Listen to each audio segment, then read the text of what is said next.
ini masa Pak. Enggak, di Bekasi boleh beli. Saya lihat itu. Nah, saya baca tahun 2021 itu tinggal pelaksanaannya saja sesungguhnya, karena itu sudah dirancang setahun sebelumnya, yaitu bahwa sampai hari ini kita perlu pelunasan, yaitu karpet Masjid Darussalam. Nah, sampai dengan kemarin hari Kamis itu kita masih punya hutang ke toko Samiko itu kurang lebih 47 juta rupiah. Ya Pak Sumari ya? 47 juta rupiah. Kami meyakini insya Allah di akhir tahun 2021 ini sudah bisa terbayar lunas. Untuk itu, kalau saya baca dari daftar para donatur itu, kalau dibandingkan dengan jumlah warga kompleks bandara yang muslim, hampir 65% sudah ada nama-nama warga muslim yang memberikan sedekahnya atau donasinya. Nah, bagi yang belum, terus terang saja ya, mari kita berniat, karena ini satu kesempatan sedekah yang sangat baik. Saja tempat sujud kita, tempat sholat kita, maka sesuai dengan niat masing-masing, boleh jadi mungkin 5.000 atau 10.000, tapi diniati untuk sajadah, untuk karpet masjid. Saya yakin walaupun bapak-bapak sudah namanya ada di dalam daftar donatur, tapi juga masih melakukan pengisian kotak-kotak amal dengan nilai yang sesuai niat masing-masing.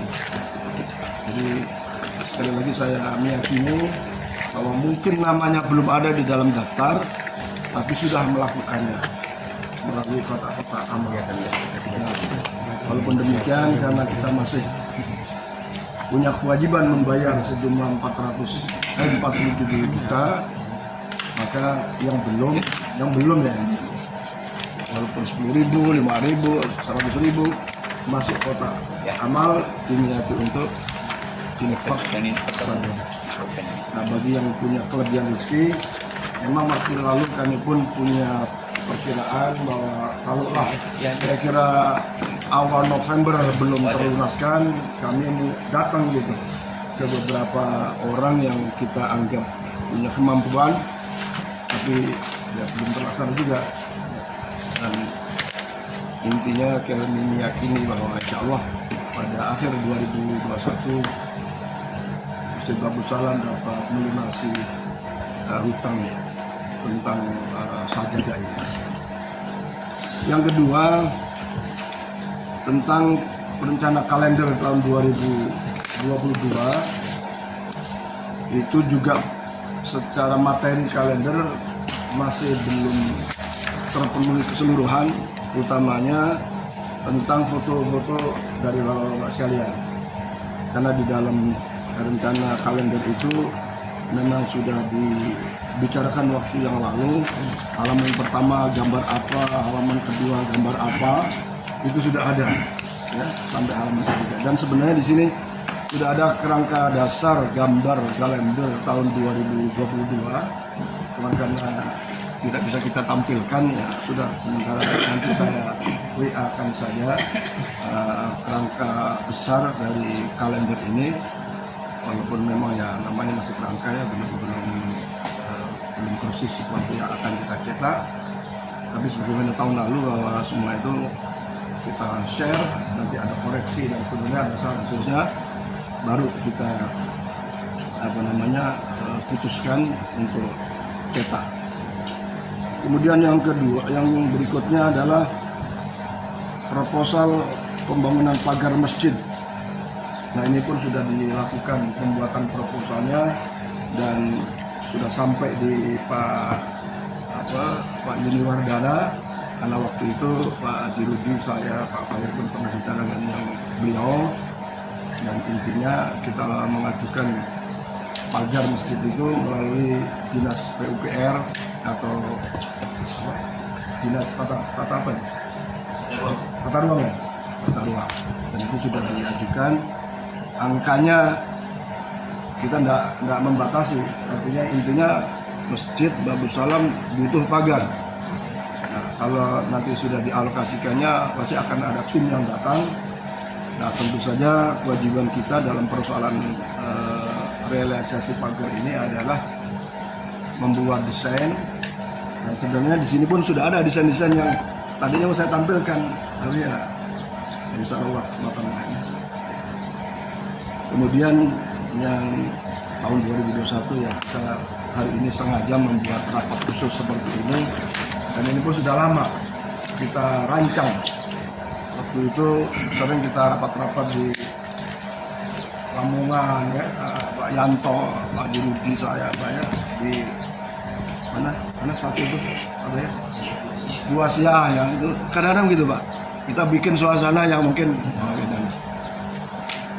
tahun ini sengaja memang dari awal kita sudah rancang untuk rapat di luar supaya ada suasana yang berbeda, dan mudah-mudahan punya hikmah ya, bahwa masjid kita ini orientasinya harus ke depan Pak, harus luas, harus apa ya. Jadi ya kita inginnya itu bagaimanapun lebih baik.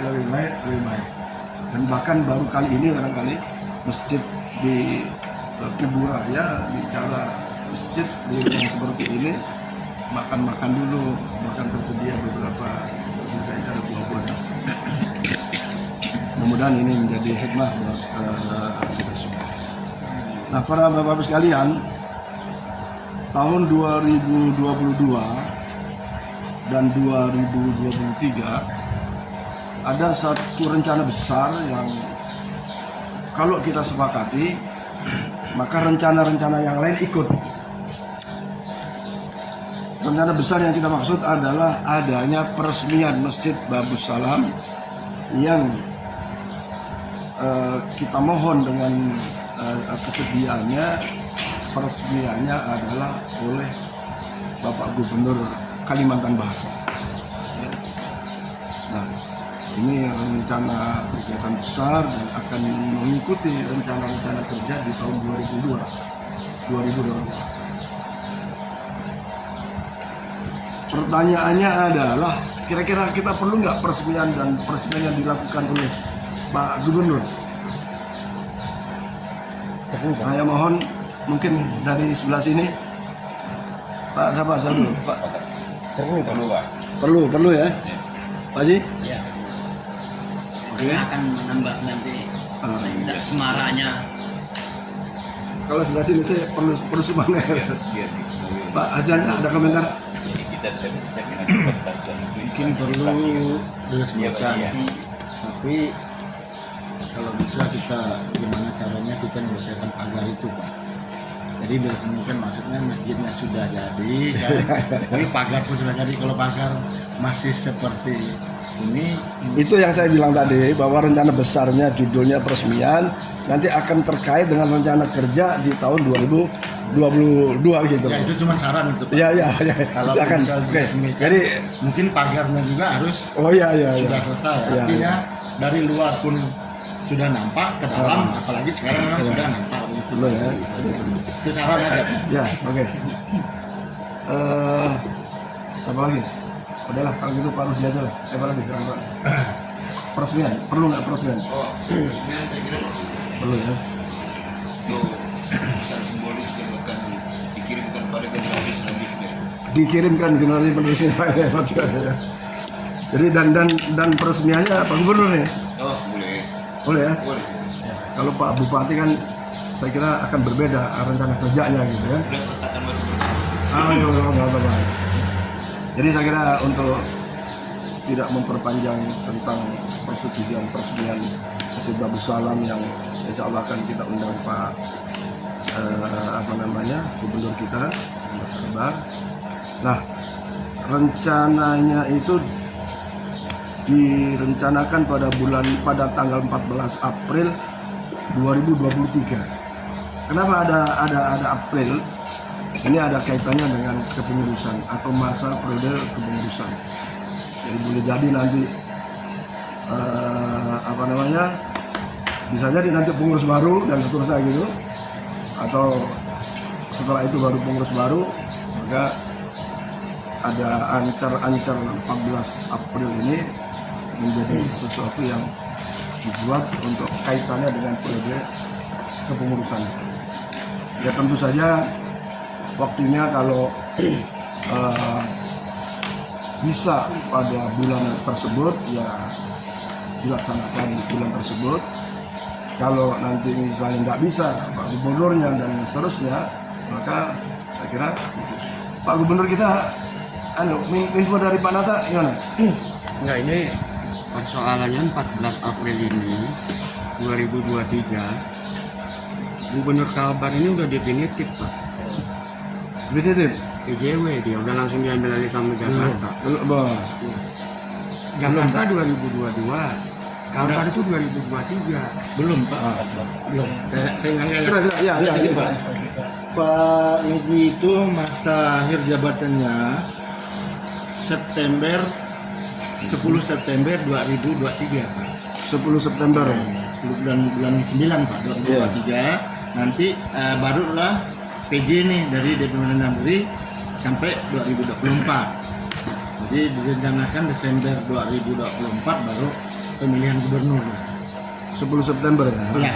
Ya, dia 10 September Pak dia yang untuk Pak pelantikannya. Pelantikannya.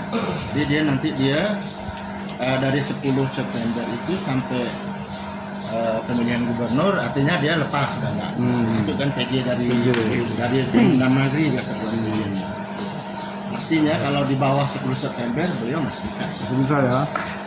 Berarti sama dengan Pak Sugi. Pak Sugi juga kami minta kemarin cari informasi.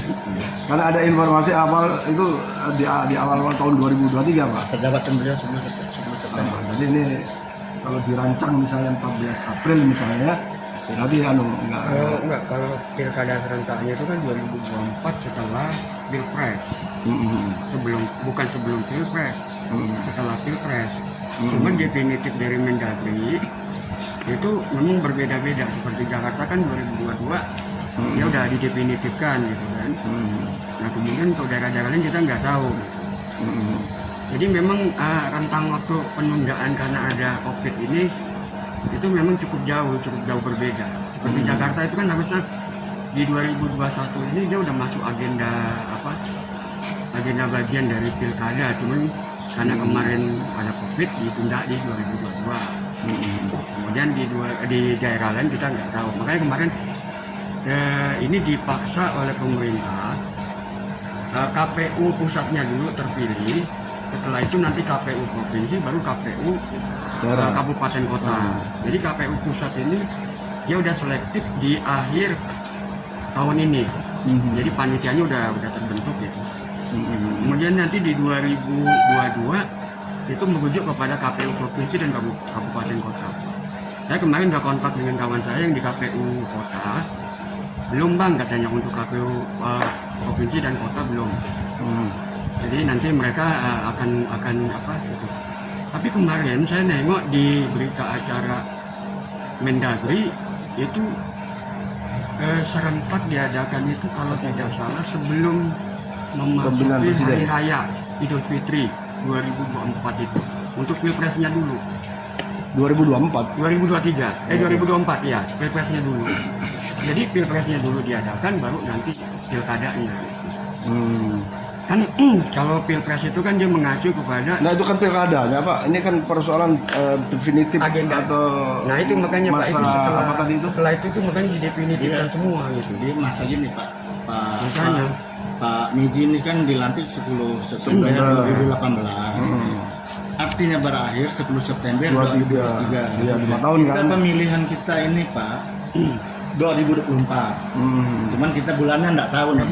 Jadi dari September itu ke 2024 September 2023 itu pakai PJ kita. Ya, Artinya dari September ke bawah ini masih belum dimisioner lah, belum PJ. Jadi dia tetap menghabiskan masa jabatan dia gitu. Bukan dipotong masa jabatan. Kecuali yang dipotong tuh gini Pak. Kalau Pak Miji habis masa jabatan 2024, baru dia dipotong Pak masa jabatannya.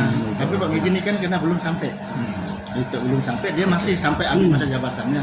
Cuman dia ada punya rentang waktu dari habis masa jabatan bulan September sampai pemilihan dia istirahat lah tuh. Begitu. Cuti namanya cuti. Jadi kesimpulannya sesungguhnya Pak, kalau kita merancang peresmian itu dikatakanlah awal-awal 2023, nggak ada masalah dengan kalau dilakukan oleh Pak Gubernur gitu. Nah, saya kira itu sudah membuat kita ada kepastian bahwa peresmian di awal tahun 2023 itu insya Allah nggak ada masalah. Sekali lagi tentang waktunya nanti kita akan konfirmasi. Baik, kalau gitu bahwa alhamdulillah kita semua sepakat adanya peresmian Masjid Babus Salam yang belakangan ini komentar-komentar orang luar itu selalu positif, selalu baik. Termasuk khotib yang kemarin itu juga mempunyai komentar terhadap masjid kita cukup baik. Mudah-mudahan kebaikannya terus kita tambah sehingga bagaimanapun kompleks di bandara dengan Masjid Babus Salam akan menjadi ingat yang lebih baik lagi. Dan dengan rencana peresmian ini akan menambah banyak yang positif bagi kompleks duta bandara secara keseluruhan, wabil khusus untuk Masjid Babus Salam. Nah, berikutnya maka kita kembali ke program tahun 2022. Tadi sudah disinggung oleh Pak Asyansyah bahwa ya kalau pagernya kayak gitu ya rasanya malu juga gitu ya. Nah, oke. Sekarang kami catat rencana kerja di tahun 2022 itu rencana kerja fisik ada pembuatan pagar keliling masjid dan ini sudah proposal sudah dilakukan. Kemudian pembangunan gedung TPA, saya kira ini menjadi satu cikal bakal generasi kita bahwa betapa pentingnya pendidikan agama ya, atau Al-Quran, maka kita harus berupaya untuk menyiapkan, memfasilitasi kebutuhan itu ya. Dan berkaitan dengan tadi pagar juga pasti ada pembuatan taman masjid dan juga lantai halaman masjid Jerusalem. Itu secara fisik. Untuk pembahasan pagar, gedung TPA, pembuatan taman masjid dan halaman masjid. Mohon Pak Rudi bisa memimpin pembicaraan ini.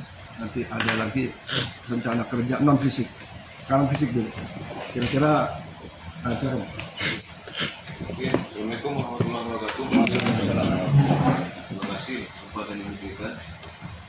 Sedikit mengulangi bahwa pertemuan hari ini ya meluruskan apa yang disampaikan Pak Ustadz tadi bahwa jauh lebih bersifat karena ada fasilitas yang diberikan di kerja kita.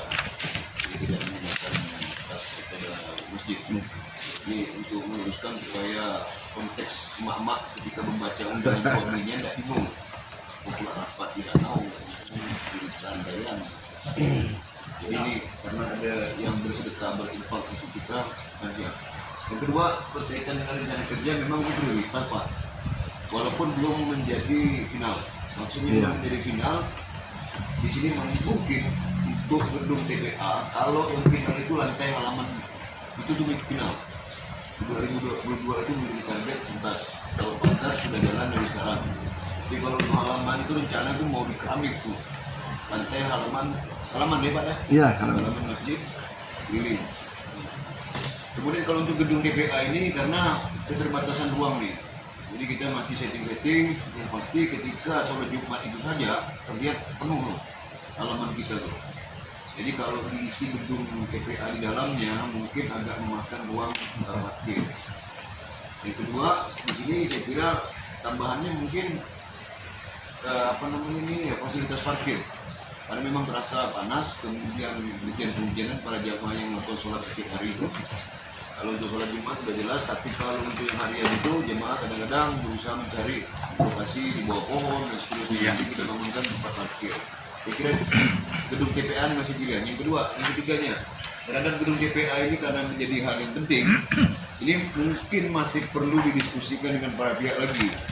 Kalau digandeng dengan bangunan masjid kah, sehingga tidak mengganggu halaman atau memang mengurangi luas halaman yang ada, Ini sebetulnya masih ilegal, tetapi terkait dengan keperluan gedung itu sendiri, itu rasa-rasanya memang mutlak harus ada dibuat. Bagian dari masjid itu nanti yang dibelah atau fungsinya atau lain sebagainya. Saya kira itu ya. Kalau kita bicara pasum ini untuk segala umat, jadi nggak bisa kita khususkan untuk hal tertentu. Jadi minta memimpin gereja kita bisa ngelak karena itu dipasung. Iya. Nah ini gedung ini sifatnya begini sebenarnya ya Pak Ustadz kan. Kalau kantor administrasi saat ini kan terlihat nih bahwa sang guru apa segala macam kantor administrasinya dalam tas nih. Jadi semua data di dalam tas, data Pak Marani pun dalam tas, nggak terfokus pada satu tempat khusus. Seperti itu mungkin. Nah, terkait dengan gedung di sini mungkin yang dimaksud Pak Ustadz ini adalah gedung yang digunakan, bukan gedung administrasi Pak ya. Ya jadi Anak-anak itu tidak belajar di dalam masjid. Iya. Nah itu yang dimaksud. Jadi gedung yang dipakai untuk proses pembelajaran ini. Dan itu di situ memakan ruang yang cukup besar tuh. Jadi saya kira itu pertimbangan dari kita supaya ini menarik Pak. Iya. Menarik. Jadi terkait dengan hal lain prioritasnya itu mutlak, tapi untuk gedung TPA fisik bangunannya saja yang menjadi persoalan letaknya. Tapi kalau keperluannya memang mutlak itu jadikan target supaya bisa dibangun. Oke itu Pak. Sekedar gambaran ya, tolong ditanggapi semua. Kemarin tuh kita coba ngukur di tembok yang bersebelahan dengan Pak Hardiani. Itu kalau kita bikin tiga lokal yang ukuran misalnya 4x4, maka masih memungkinkan dari pagar tarik sini. Atau misalnya kalau 4x4 3 lokal itu kan 12. Menara cancel. Nah, oke. Ini gambaran saja ya. Kalau misalnya 3 lokal, 2 lokal saja, nanti di dalamnya sekat yang knockdown gitu ya. Itu juga bisa, berarti 8x4 gitu kan. 8x4 atau 9x4 itu masih belum sampai ke pintu masjid yang berhadapan dengan Pak Hardian. Nah, tentu tidak perlu 2 tingkat tapi 1 tingkat saja. Maka kalau misalnya ini disepakati ya barangkali nanti tidak lanjut. Tapi satu hal yang saya tanggapi dari Pak Yudi bahwa kemanfaatan TPA masih sangat diperlukan. Hanya persoalan tempat. Nah, gini masalahnya Pak. Sekarang kan masjid kita sudah bagus karpetnya. Nah, anak-anak ini namanya anak-anak ya. Dari luar lari masuk ke masjid, dari luar basah-basah masuk ke masjid. Dimana pasti menggunakan lantai karpet itu kan. Sementara kalau di teras, kalau pas hujan ini kesulitan. Kalau hujan kesulitan. Saya itu saja gambaran tentang gedung TPA ya, gedung seperti apa dari satu ruang yang bisa disekat kita. Kalau saya mungkin punya saran masalah untuk gedung TPA itu, kalau memang bisa diletakkan itu mungkin yang harus itu bisa posisikan, bisa untuk atasnya tidak dijangkau memang target menara. Jadi bawah lantai pertama mungkin untuk gedung TPA ukuran berapa sesuaikan dengan sekarang yang ada. Nanti kedua mungkin menyesuaikan, ketiganya baru mungkin menurut saya. Kalau untuk parkir menurut saya kan memang karena kalau kita bangun di TPA di tempat lain udah ceritanya udah beda satu sisi. Keduanya kan untuk tempat parkir nanti kita setting kebetulan kan lingkungan jalan itu sebenarnya coba. Kalau memang kita desain khusus motor sebelah sini, mobil sebelah ini masih bisa, warga masih bisa khususnya kalau pas kegiatan Jumat itu ngambil di jalan, di badan jalan parkir itu kita tinggal setting. Mungkin itu aja. Sementara yang lain silahkan. Kalau usul saya kalau bisa tuh depan WC, tempat duduk itu udah tutup aja duduk itu kita bikin di situ. Dulu yang sebelah Pak Pendi, almarhum Pak Pendi itu. Anda ini nih yang sana dekat Arifin saya pindah sana. Jadi satu yang gitu. Jadi orang perempuan pun bisa lihat sini, depan sini, yang tutup pun depan itu. Situ bikin Samping Pak Tommy masuk Pak Herman, samping Pak Tommy ya. tempat mana parkir motor apa yang di itu menara di situ. Jadi tempat duduk itu bahasa perempuan langsung dibangun. jalur. Jadi wudhunya di jalur. Dan di depan aja. Terus duduk laki-laki di depan. Agak ke depan. Nah, di depan sekarang yang ada nih. Oh. Satu ya kan duduknya Perempuan, di depan. perempuan? Perempuan tetap di ruangan itu kan. Lewatnya lewat depan situ. Oh, perempuan di ruangan itu, yang itu dia hilangkan. Yang di samping itu dihilangkan. Di situlah kita bangun. Di situ luas juga, di situ besar gitu. Ukuran bagus itu kan masih luas gitu kan. Kalau misalnya mau dibangun di situ, boleh cukup itu. Ada pun di belakang di situ. Bangun untuk TPA tuh. Enggak di situ pun nggak masalah. Istilahnya kan pemandangan di belakang. Jadi numpang dinding pagar tuh lah gitu Pak Man ya. Di pagar keringatin. Kalau kita yang sebelah itu jadi ruangan dari situ tuh. Melanjutkan Pak Ustadz ya. Itu lagi komandannya Pak Abis. Pak Rudi. Ini aku pun dengar dia Iya. aku cuma nggak dengar loh. Iya. Maksudnya menyambung dari yang disampaikan Pak Herman, apa yang disampaikan sama Pak Sugi tadi. Memang kalau saya melihat sudut pandang masjid ini secara estetika sekarang ini udah sangat nyaman sebenarnya. Udah sangat bagus karena posisi halaman dengan posisi bentuk atau badan masjid yang sudah tinggi itu sudah cukup baik dilihat gitu Ustaz. Jadi kalau kita kasih lagi ada bangunan di depan sebelah pojok kiri itu bersebelah dengan rumah Pak Yani mungkin memang agak sedikit janggal rasanya, agak sedikit janggal. Tapi tidak menutup kemungkinan uang itu memang kita perlu gitu loh. Uang itu memang kita perlu. Kalau saya melihat memang tadi dari Pak Herman bahwa di pojok itu agak sedikit ke belakang memang, cuman Tutup dia dalam. secara keamanan mungkin itu bisa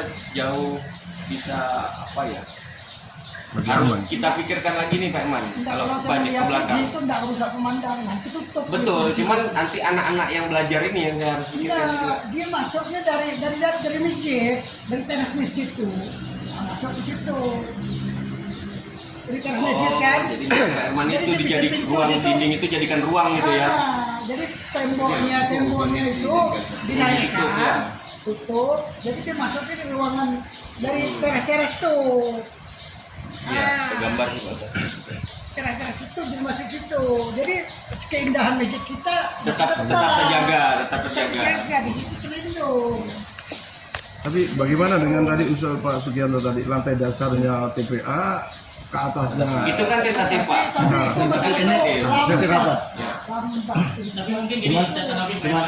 Kalau yang untuk Silakan lanjut. yang untuk tempat wudhu itu kalau nggak salah nggak nyampe 3 meter, kalau nggak salah 2 meter lebih hanya itu. Bukanya. Panjangnya. Kan kalau panjang memang dari depan itu kan bisa. Hanya posisinya itu. Dia tuh nyerong. Depan ya kecil di meter, belakangnya itu luas tuh. Nyerong Sampai gitu. arah ke tempat tempat kita masuk gerbang tuh kan. Nyerong tuh. Belakangnya jadi harus besar. dimulai dari yang pintu itu ya Pak. Jadi gini maksud Pak Sugianto di bawah nih nanti jualan yang bikin di DPA. Betul Pak ya. Ya, memang Pak Rudi, saya juga ada saran. Jadi saya melihat, sebenarnya saya waktu itu udah ngomong Pak Ustadz juga dah kita katakan.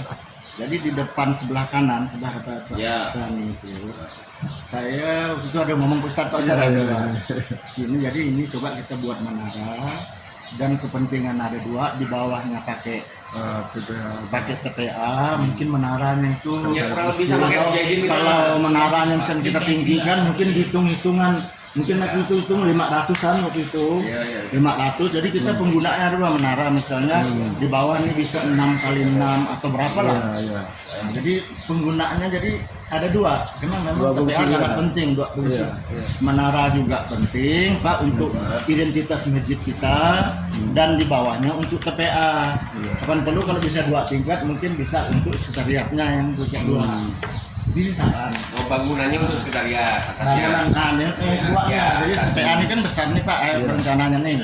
Kalau mungkin kita bangun 500-an, mungkin Iya. Jadi dua fungsi maksud saya Pak Rudi. Nyambung. Jadi naik ke atas. Walaupun misalnya nanti kita dananya terbatas, tapi minimal kita pondasi bawah Fondasi kita dulu buat gitu boleh. minimal. Pondasi TPA-nya kita buat dulu. Kalau bisa 2 lantai keduanya mungkin untuk sekretariat masjid kita. Artinya yang katakan Pak Ustadz tadi misalnya yang keluar masuk yang basah itu tidak terganggu di dalam. Tapi ini saran Pak. Ya saya kira memang. Enggak, tapi gini juga Pak. Sekarang alasan kita bikin TPA, saya takut terganggunya itu karpet. Takut basah karpet anak-anak itu kan. Nah, sekarang kita mau bikin itu duitnya udah ada. Belum Belum kan sekarang. Nah, kapan lagi karpet kita ini udah buruk. Kita nggak kumpulkan bantu ini. Jadi bikin TPA itu yang biasa dulu. Nah, jadi karena kan kok kita bicara sekian ratus untuk ini karpet yang belum ada di mewah. Ada biasa. Kalau saran Pak Asiansa sebenarnya sesuai konsep dulu aja. Ya. Dari konsep Itu itu. konsep pertama. Iya, konsep pertama itu. Iya. Kita ngajukan lagi ke provinsi. Jadi Saya waktu itu, ini saya halaman waktu itu begini, saya sanggup ngajukan ke provinsi. Iya. Untuk masalah ACC berapa? prosesnya berapa? apalagi gubernur nanti yang resmikannya. Nah, ini yang Ngomong lagi. nyambung. Cuman kita pun kan tidak tahu Pak, kemarin kita tidak ngajukan karena Covid Pak. Iya, betul. Kita tidak berani. Tapi ini mudah-mudahan lah Covid kita sudah berlalu. Nah, jadi Pak saya pikir R, nyambung Pak R. Tadi yang halaman, ini halaman Pak R ya. Sini sudut ini kan, maksud Pak R yang saya kan. Ya. Bentar ya. Sudut ini kan 6 kali 6 katakan. tanah yang berapa? Iya. Tahu lah. Betul tak Ustaz? 6 kali 6 katakan seperti naikkan ke atas, atasnya sekretariat, atasnya menara. Betul kan? Setuju. Begini kan? Kurang lebih begini korelasinya. Ini yang perlu. Dan saya kalau bisa Pak Rudi minta buatkan proposal, saya masukkan proposal. Karena kita kemarin bikin maju mundur. Nah, bukan maju mundur, saya pun Bukan kemarin, iya memang situasi takut kan. juga kena situasi. Tidak memungkinkan, banyak anggaran yang kita refokusin soalnya. Itu dia sangat beruntung itu 300 lepas tuh. Itu dia sangat beruntung. Ada komentar dari sini nih? Ayo. Udah ya di sana Pak usul untuk ngecor nanti Pak. Ngecor sana usul ngecor. Setuju Pak. Dulu ya. Jangan belajar. Jadi gini, ide mengenai yang Pak Iman sampaikan ya biar bagaimana tetap penuh pertimbangan. Tapi kembali kepada konsep awal, memang menara itu di sebelah kanan dan sudah sejak awal juga difungsikan untuk mengatur, digunakan di bagian bawah dari menara itu sendiri. Yang kedua, yang ketiga kan sekarang konsumsi menara sederhana tuh.